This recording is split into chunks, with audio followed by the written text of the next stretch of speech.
There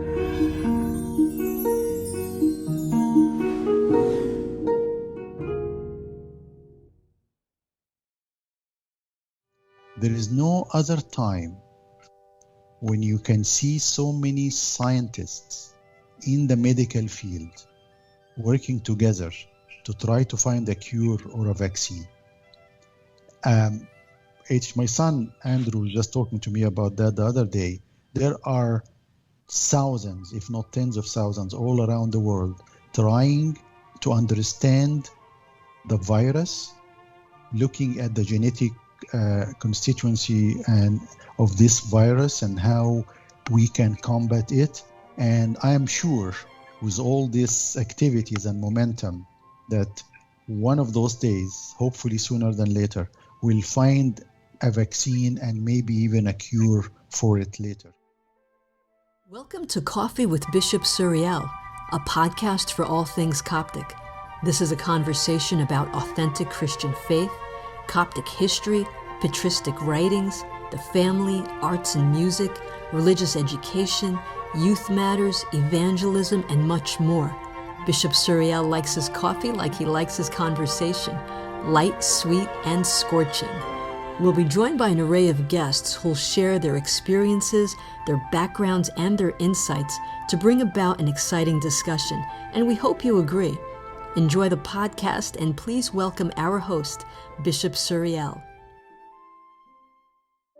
As we're joined by Professor Waguih Ishak in a series titled Professor Ishaq, Coptic Family Man and Visionary Technologist, we are also being joined by Nader Hanna, the founder of CopticNN.com, who will also be asking some interesting questions of Dr. Ishaq. This will be part one of our two-part series. Here's His Grace and our special guests. Your Grace? Irini Pasi, peace be with you. It is a great pleasure to have this two-part series titled Professor Ishaq, Coptic Family Man and Visionary Technologist. And we also have with us Nader Hanna, who will have some interesting questions. I welcome all of you wherever you may be right now. You may be in the car, on the train, at the office, or even still in your pajamas feeding the kids breakfast, or relaxing at home after a long day's work. I would also like to welcome my distinguished guest this week, Professor Waguih Ishak, or he's also known as Tony, and maybe he can tell us in a moment why that nickname. And he's from Cupertino in California. Yes, from Silicon Valley. Now, that is a fascinating place that I had the opportunity of visiting back in 2018 as part of my senior executive MBA. Cupertino is also where one finds the Apple headquarters, and I have been a big fan of their products since the 1980s. Dr. Ishaq can actually see the Apple headquarters from his home. And Dr. Ishaq is the Division Vice President and Chief Technologist at Corning Research and Development Corporation in Sunnyvale, California, an innovative glass technology company. He is also an adjunct professor at Stanford University's Electrical Engineering Department. Joining me also in the conversation is Nader Hanna, a branding and digital marketing pioneer who has just launched an exciting online Coptic newspaper called CopticNN.com, and I invite you all to visit the website. So welcome, Professor Ishaq and Nader. It is a great joy to have you both with us today on Coffee with Bishop Suriel. Our episode today is titled Professor Ishaq, Coptic Family Man and Visionary Technologist. So I welcome both of you, and if you'd like to say any introductory words before we get into our conversation today. Thanks, Your Grace. Bishop Suriel. As you said, my name is Waguih Ishak or Ishaq. I'm used to different pronunciations. And thanks to Nader for the introduction. I'm really looking forward to dialoguing with you and telling you a little bit about my background and what I do today. Wonderful. And could you tell us where the nickname Tony came from?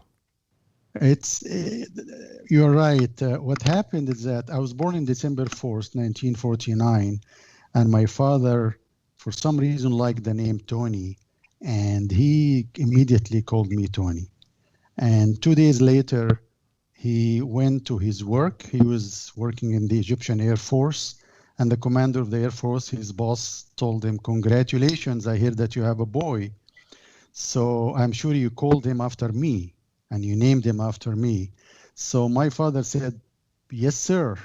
And he went home through the birth certificates, changed my name from Tony to Waguih, because the commander of the Air Force's name was Waguih Abaza, a well-known figure in Egypt at that time.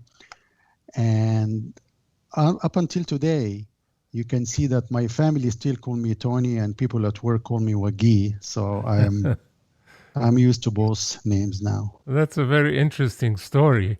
And Nader, welcome. Well, thank you, Sayyidina Bishop Suriel, for having me here today. I'm really happy to be here, and congratulations on your fascinating podcast. Dr. Waguih, it's always a pleasure to talk to you. I appreciate you joining us today on Coffee with Bishop Suriel. Thanks very much, Nader, and I hope you both have your coffee ready as we will shortly begin our fascinating discussion with Professor Waguih in a few moments. So let's take a short break.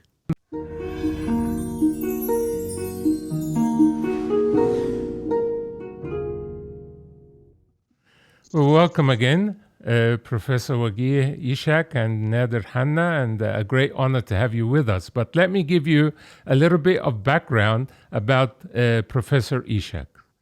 Waguih was born on December 4th, 1949, near Cairo Airport.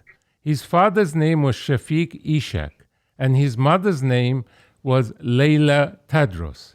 He has two sisters and a brother, the late Sohair, Sami, and the late Samia. The family moved to Shubra in December of 1953 when Waguih's uncle built a new elementary school, St. Catherine's Elementary School. And after completing his primary and secondary education, Waguih joined the Military Technical College for 1 year. Then Cairo University, where he graduated with honors in 1971 with a Bachelor of Science in Electrical Engineering, and was appointed as a teaching assistant. He also completed with honors a second Bachelor of Science in Mathematics at Ain Shams University in 1973, one of my favorite subjects. I worked as a high school maths teacher for about 6 years in Sydney, Australia.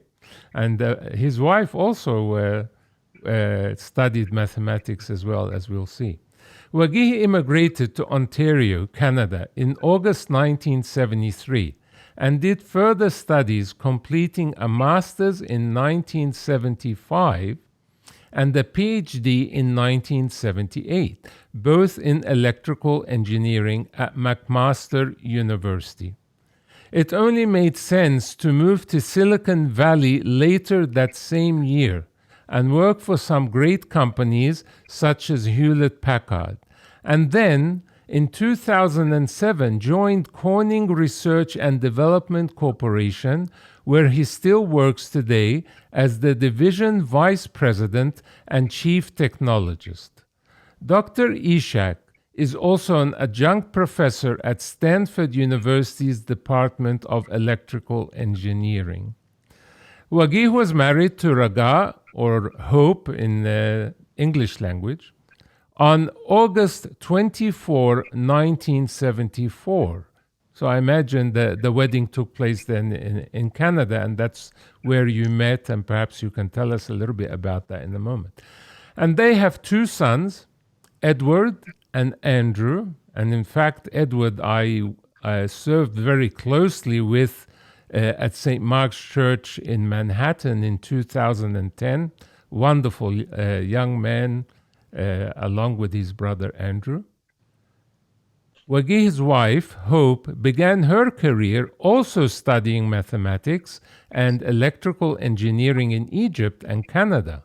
But then, after arriving to California, changed paths and completed a master's and PhD in educational and general psychology, a complete turnaround, complete change of career. So it will be interesting to know why from electrical engineering and mathematics to go to a humanities degree in psychology and PhD is fascinating.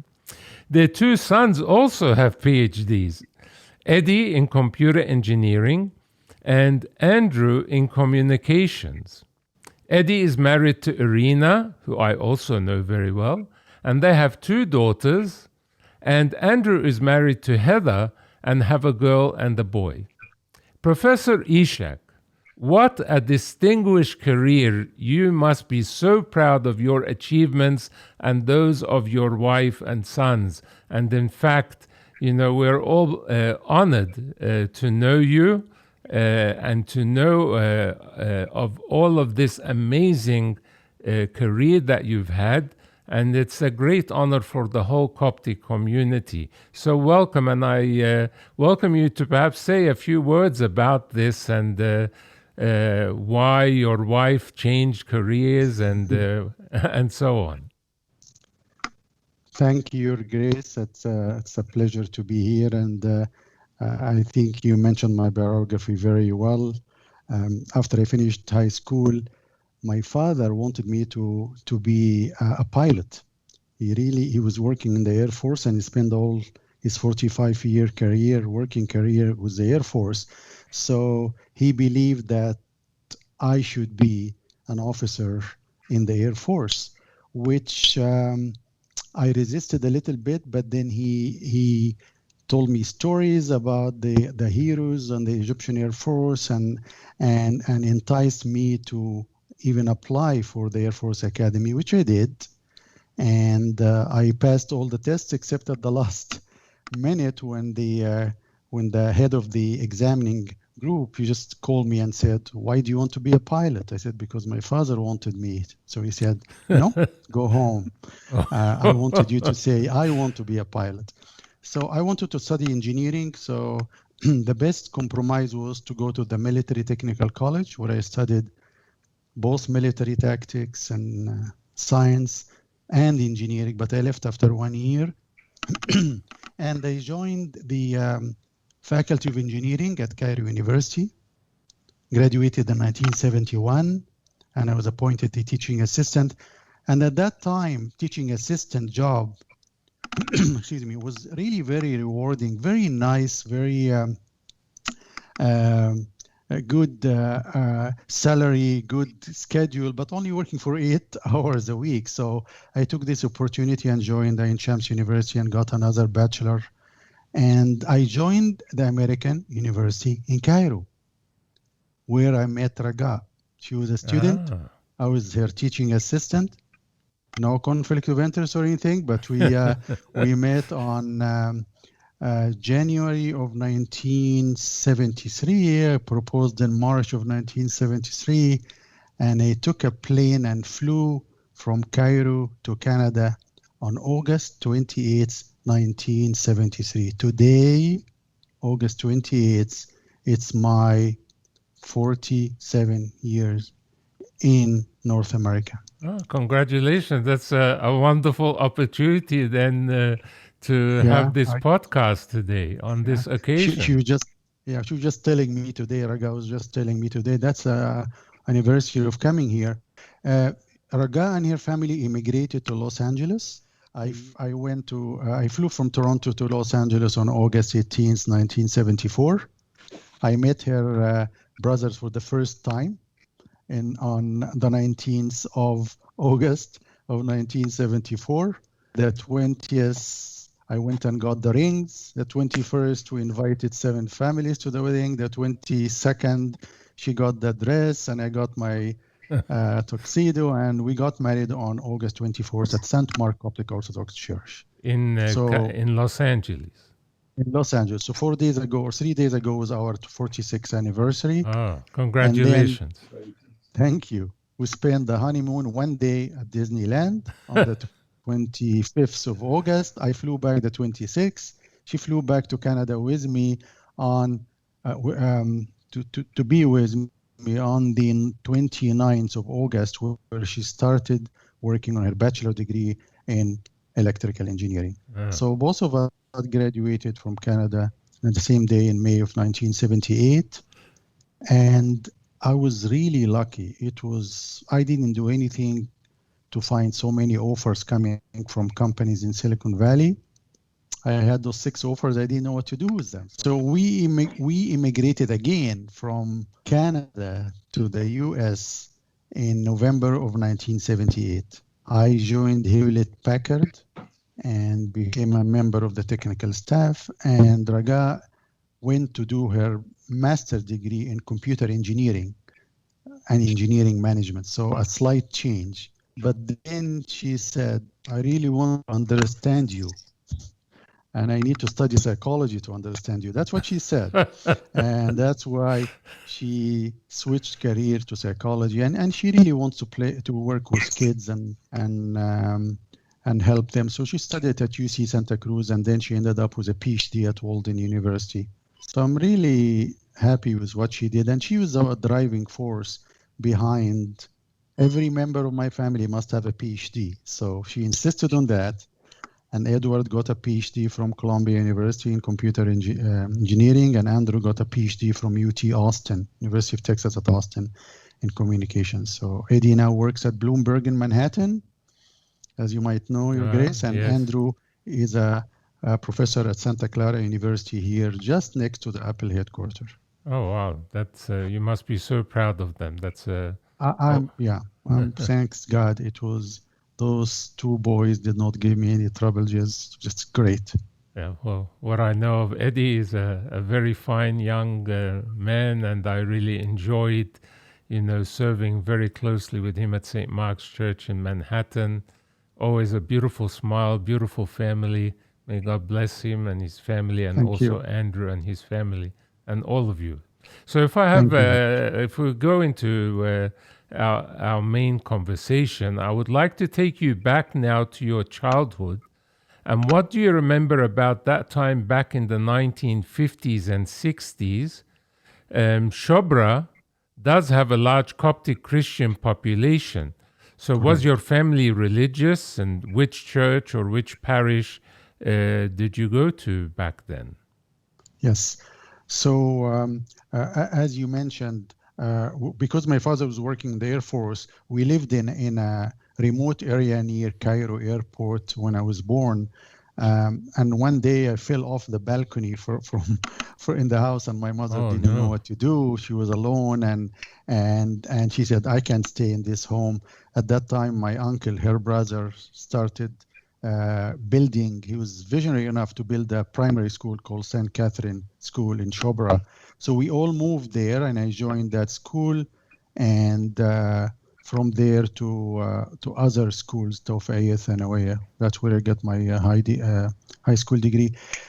Yes, this area of the country is very, very religious.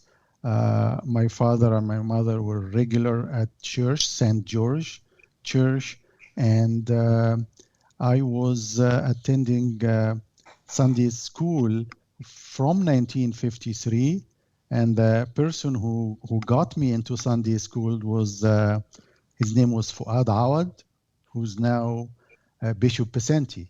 Oh. So I know Bishop Pesenti since 1953. That's incredible. He comes and visits us every single year here since we were in Canada in 1973, all the way up until 2 years ago. So for about 43 years, he will come here every single year. And unfortunately, because of his health. ailing health, he couldn't travel in the past 2 years. Yes. So yes, the place we were very, very close family. All my uncles and aunts are living close by, and it was a wonderful time. And I remember my father when I was between 8 and 12, he used to take me to his office every day in the summer. There was a very good swimming pool there. He wanted me to learn swimming. But as we walked towards his office in Manshat al-Bakri, that's where the Air Force headquarters was, he will stop me at the office of the commander of the Air Force, and he say, look, read the list inside his office. What does it say? And I said, well, it lists the top 7 commanders of the Air Force. And he said, memorize them by heart. And I will, that was 1953, that was 1959, 60, 61. Yes. And till today, I remember those 7 names. I can list them right away now. And that's how he got me interested in the Air Force. Very interesting. You said you had the fall from the balcony. Which level were you on? And did First you get level. It was a minor injury in my head. That's why my wife always said, yeah, it's because of what happened to your head. So I fell down. It was injured, and she just, it was a house in the middle of nowhere in the desert. So she didn't know what to do, but luckily it was okay. Yes, I mean, there wouldn't have been much around the airport back then in the 50s. Yeah. That's correct.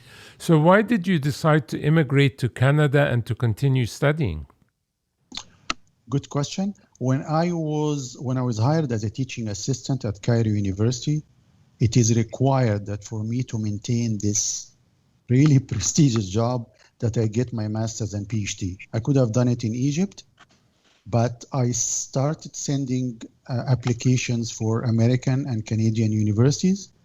In 1971, just after the death of the late President Nasser, relationship between Cairo, Egypt, and the U.S. was not very good. So I didn't get many scholarships from the U.S. universities. I got accepted at Berkeley, UC Berkeley, and Columbia University, but I couldn't pay for my education. But in Canada, from Canada, I got every single application. I got a scholarship, and I decided to choose McMaster University because my PhD advisor was very, showed his care towards me. He kept sending me papers and books to read before I traveled. So I decided to move to Canada in 1973, and I don't regret it. I spent 6 of the best years of my career living in Hamilton near Toronto Airport. Yeah, well, Canada is a very beautiful country, and I'm sure it was still back then. And I don't know much about McMaster University, but I guess you engaged with them because of that professor that kept on sending you material, and you felt that they were really caring and wanted to support you in every way. So I'd like to hand over now to Nader Hanna. Welcome, Nader, who has a question for you as well. Thank you, Grace. Dr. Waguih, if you allow me, I'll take you on a ride back. And if you could please tell us, what was the Coptic Church like in Ontario, Canada in the 1970s? The very first Coptic priest outside Egypt was Abuna Moros. He is in Toronto. He went to Toronto in 1964 and started moving around to find the Coptic families. So when I arrived in Canada in 1973 in Hamilton, there was no church, and the closest town was Toronto. So St. Mark Coptic Orthodox Church started in Toronto, I think in 1971. They didn't have a building, so they rented a school, and we used to go to that school. I didn't have a car in the first year, so the late Yohanna Rahib, really distinguished man who kept looking for all the youth in the neighbor cities to Toronto, and he will take us in his big van every Sunday at 7 o'clock in the morning, drive for 1 hour to Toronto, and we'll go there. About 200 families. And between 1973 and 78, we started building a new church, and the church was completed just before we left Canada. And in fact, my son, Edward, was baptized in November of 1978, one of the first kids to be baptized there. So that area of Canada has a large number of Coptic congregation, very closely knit, very close together, with now many Coptic churches. I go there 4 times a year, and I go and see the churches. They're wonderful. They are very, very close community. Yeah, and certainly, the church and the diocese there as well in Mississauga, it's expanded a lot, and now St. Mark's Church, where you started, they have a huge, beautiful church that I had the opportunity to visit a couple of years ago. So that's wonderful to hear and to see the growth and the expansion of the church and the ministry to the Copts and new people that may be coming to join the church as well. Thank you, Nader, for that question. So why did you decide to move to Silicon Valley in 1978? Apple was gaining traction back then. And also, what are your experiences working with Apple? I understand that you had a very important role to develop the glass that Apple uses in many of their products, particularly the iPhone and iPad. As I mentioned at the beginning, I'm a big fan of Apple. I remember having my first box computer with a floppy drive back in the early 1980s, and that was a very interesting experience. And to think in almost 40 years' time, how computing and technology has developed is mind-boggling. So tell us a little bit about that. My PhD thesis was about computer memories. And at that time, there was something called magnetic bubble memories. Someone in Bell Labs in New Jersey discovered that phenomena. And that's where I did my PhD. By the time I finished, when I defended my PhD in May of 1978. But before I defended my thesis, because I was one of very few people working in that field, there weren't many people excited about getting into that field. There were so many companies who are interested in hiring people with PhDs, especially in the US. So I remember there was a conference in Minneapolis, Minnesota, in December of 1977. I went and gave a paper at the Hilton Hotel there. And after I gave the paper, I was bombarded by people coming from all those companies. They want to talk to me.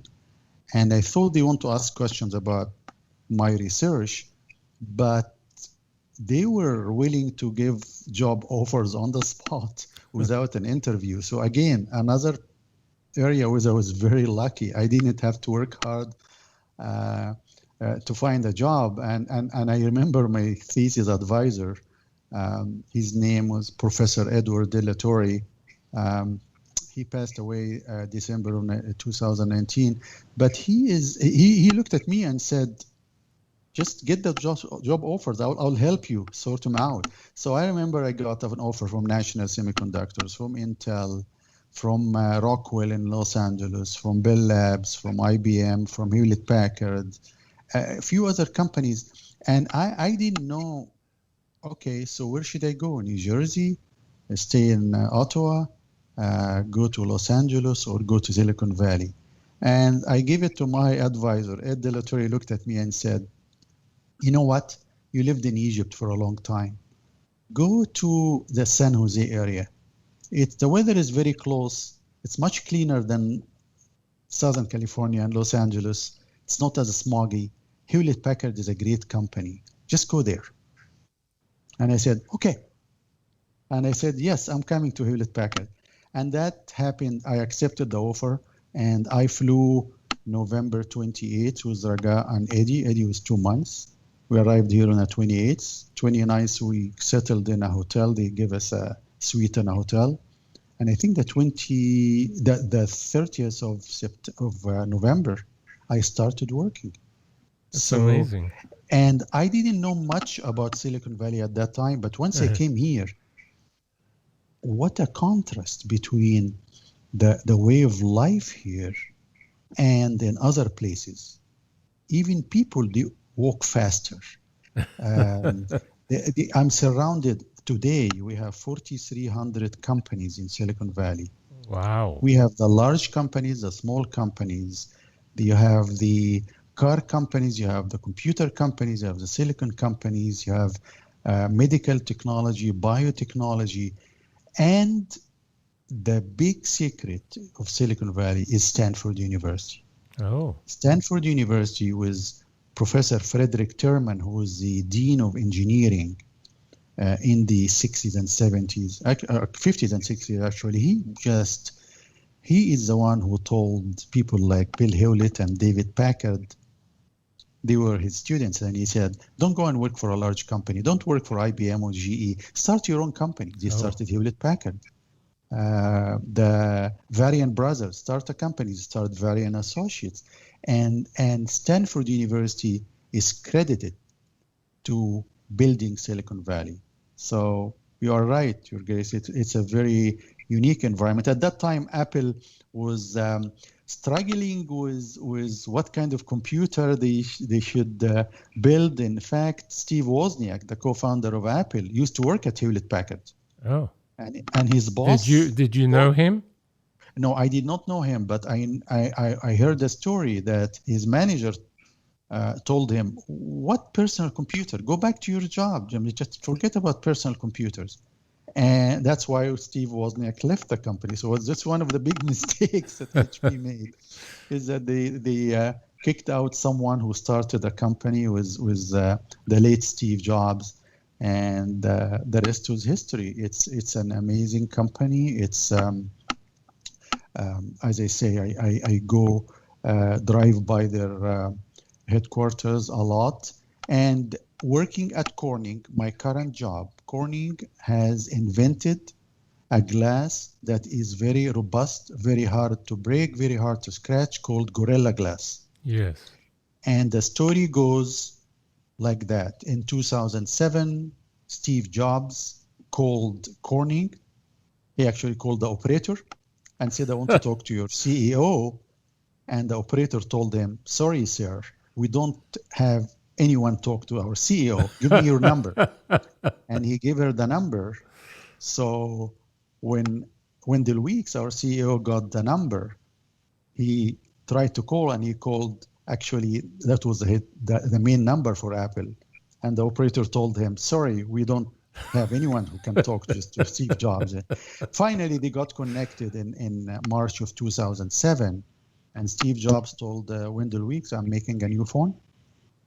I want to protect the phone because people will put the phone in their pockets and they have coins and they have keys and it will scratch the phone. Do you have a glass that doesn't break? And when I hear this sentence, glass that doesn't break, I mean, glass, the first thing that comes to your mind when you hear glass, it will break. So Wendell Weeks said, yes, we do. Because in the 60s, we had a car company who came to us and wanted to build a glass that doesn't break for the windshield. And we invented that glass, but the auto company changed their mind. But we have all the data.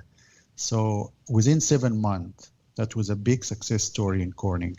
We came up with the Gorilla Glass that now is on 6.7 billion devices. It's in almost every brand you can think of, phone, tablet, computer, some TVs. 6.7 billion. Yeah.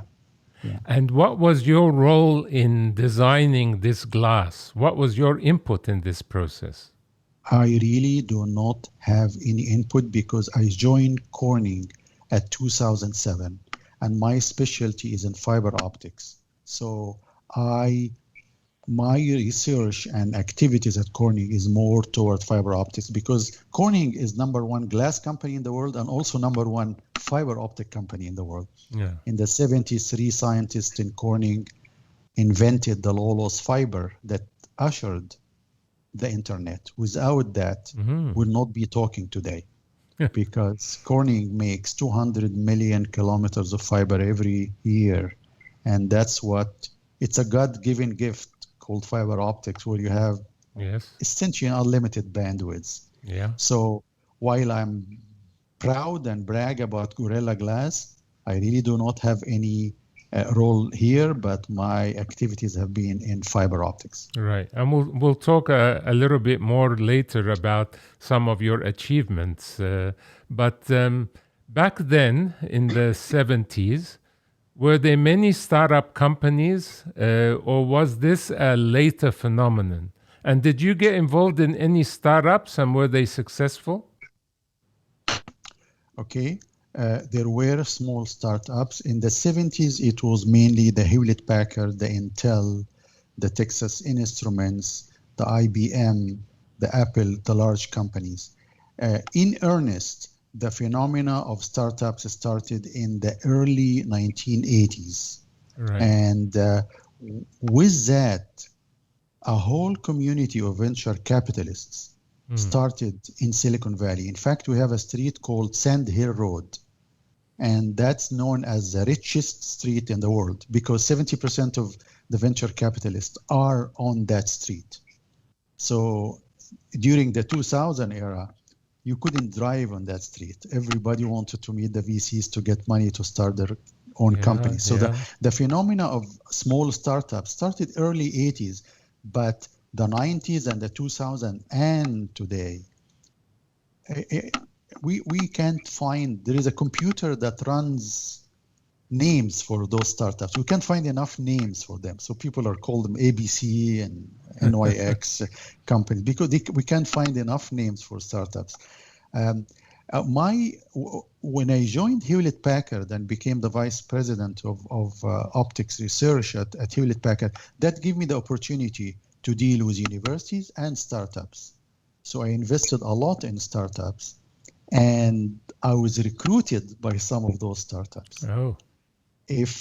When my wife asked me what is the biggest financial blunder and mistake you made in your career, I tell her that in 1997, I rejected an amazing offer that would have changed my life.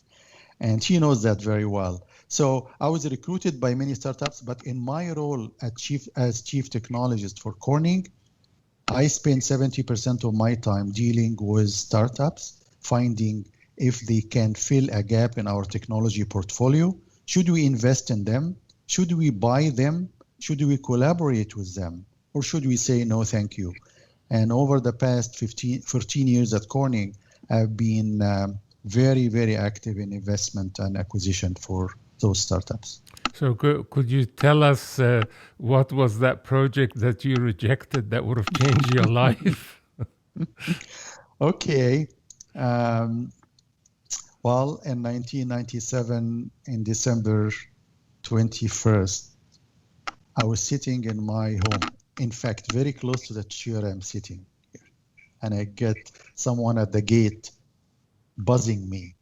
And he introduced himself, and I knew of him. I didn't know him. And I opened the door for him.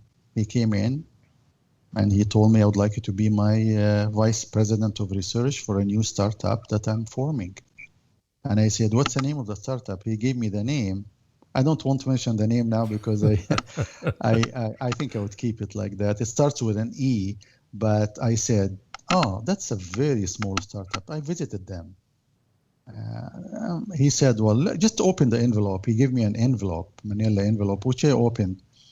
And it says that if I join him now in 4 years, I'll make $5-6 million. And I just looked at him and said, listen, I'm vice president at Hewlett-Packard. I'm not sure. And that was December 21st. He flew to Taiwan the next day, and he called me on Christmas Eve, and he said, "Did you make up your mind?" I said, "No, I'm not coming." "Why?" He said, "No, I can't leave. I have the best team in optics in the world. I have 400 PhDs in my group. I draw my energy from them. They are the best of the best." And he said, "What will make you come to join us?" So I actually gave him something that's ridiculous. I told him, like, "If you give me $500,000 as a hiring bonus, I will come." He said, "Yes, I'll give it to you." Wow. So I startled, didn't know what to do. He was very sure of himself. Oh, he had tons of money, 1997, 98, and that was December 28th, 1997, where money was no problem at all. It wasn't the money, it was just coming up with an idea. Well, anyway, on January 1st, I told him I'm coming. Oh. He said, "Okay, your start time will be January 8th. I told, "Yeah, we celebrate Christmas on January 7th. So let me start on January 8th. And everything was ready for me. And here's what happened, Your Grace. I went to my boss and I told him I'm leaving at HP.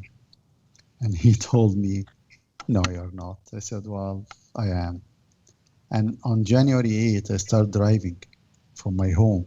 I was supposed to go to San Jose for the new job. I found myself in Palo Alto in the parking lot. I didn't know that I was driving back to my old job. And when I arrived there, I said, "I'm not going to this new job." And I went to my boss and said, "I changed my mind." He said, "Of course, I know that you changed your mind. Go back to your office." So it was a job that you were previously in before, the same company? No, Hewlett Packard. I was at HP and they recruited me and I said I'm leaving. But yes. as I said, on January 8th, I found myself driving back to my... to your same job. Same job. So, of course, I called him and I called the guy who recruited me, and he was very unhappy, very, very unhappy. Yeah. And he said, "You have to tell me a name of someone to replace you," which I did. I gave him a name of a friend from New Jersey who came and joined in 2 months and made a lot of money. So every time I see him, I said, "Where's my commission?" And he said, "Well, I'm sorry." So anyway, that man who hired me at this startup, he was the luckiest. We call him the luckiest man in Silicon Valley because he made like very ridiculous amount of money, hundreds of millions of dollars. But so it's a major company now? It was bought twice by other companies. And then 2001 and 2002, everything went down, and it was one of them that went down. He got the money before that because he left. Right. So it something I learned. I was recruited later for another company, and I found that my father, who kept telling me, "Stay with one company, retire from one company," it stayed in my brain, imprinted in my brain. Now I'm different. I'm advising young youth to, if you want to take a risk, take it early on in your career. Yeah. Just don't wait until you are 50. Start earlier.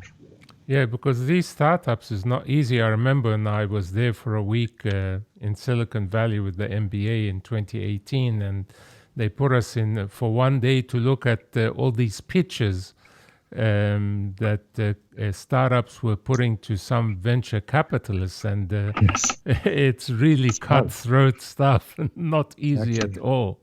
And I really felt for them as they were making their presentations. When was that? 2018. Yes, 2 years ago. In 1997, 98, 99, it was much easier. Today, they ask the tough questions, and they reject about most 80% of the proposals. Yeah. So let us take a short break and we'll be right back.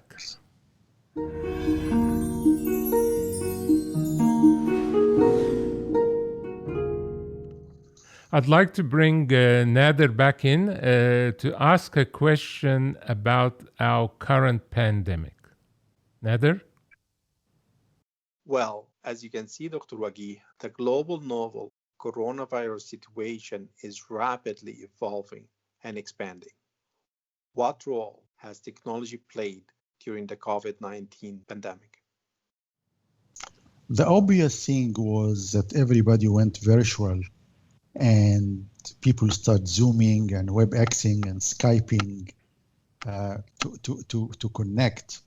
And one thing that I'm not sure people have noticed, the internet stayed on, it never went down. It is amazing that the internet that was built in the 70s, and of course it evolved over the years, it's so resilient and so robust that the bandwidth was okay. People had some delays and some small issues, but I think the optical communication network over optical fiber and ending up with copper cables and wireless have shown that they are so critical for our communication. So I would say that the technology that was very obvious is just remote learning, FaceTime, Zooming, talking over the internet was clearly a major achievement. That without that, I think people would have been so depressed. So this is one thing. I also think that there is no other time when you can see so many scientists in the medical field working together to try to find a cure or a vaccine.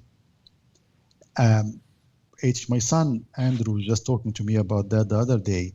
There are thousands, if not tens of thousands, all around the world trying to understand the virus, looking at the genetic constituency and of this virus and how we can combat it. And I am sure with all these activities and momentum that one of those days, hopefully sooner than later, we'll find a vaccine and maybe even a cure for it later. So the communication area is very important. It proved important during the pandemic. The medical technology and pharmaceutical drug discovery is very important. And also entertainment, because people have a lot of time on their hands and they want to entertain themselves. So watching programs on TV or on their mobile devices is very important. I always say people want three things from life: good health, good communications, good entertainment. That's all you want. Good health, you want to go to a doctor's office and he or she will diagnose you in a very short time and give you a personalized medicine that will not have any side effects. That will be ideal. Good communications, you want to communicate with anyone, anytime, anywhere, almost free. And isn't that what we have today? If you look at you're probably using an iPhone, Nader, and how much do you pay every month? Not much at all. Yeah, I mean, $50, $80, $100. If you pay $100 and you connect with anyone, anytime, whether it's text or voice or video or digital internet, it's just amazing what happened in the past 30 years. And the third thing is good entertainment. You want online, on demand, you can choose anytime, you can stream. Imagine that when the church is closed in the world, but yet you have the priest and a few deacons doing the liturgy and people are streaming that liturgy. And at least, yes, you're not getting communion, but you are at least enjoying listening to the liturgy. So those are the three technologies I think that proved very important during the pandemic. True. Very true. Thanks very much, Nader, for that. Yeah. Well, this concludes part one of our two-part series titled Professor Ishaq, Coptic Family Man and Visionary Technologist. Until next week, stay safe and well and be inspired by the Holy Spirit. Be sure to tune in next week when His Grace will be joined again by Professor Waguih Ishak in our series titled Professor Ishaq, Coptic Family Man and Visionary Technologist. This will be part 2 in our 2-part series. Don't miss out on this fascinating conversation with a prominent American Copt over a cup of coffee. To join the conversation, please visit our website, coffeewithbishopsuriel.org. And don't forget, after you listen, you can really help out by rating the show. Thank you for listening to Coffee with Bishop Suriel, a podcast for all things Coptic. To join the conversation, please visit our website, coffeewithbishopsuriel.org. And always remember, the best way to start any morning is with God and a cup of coffee.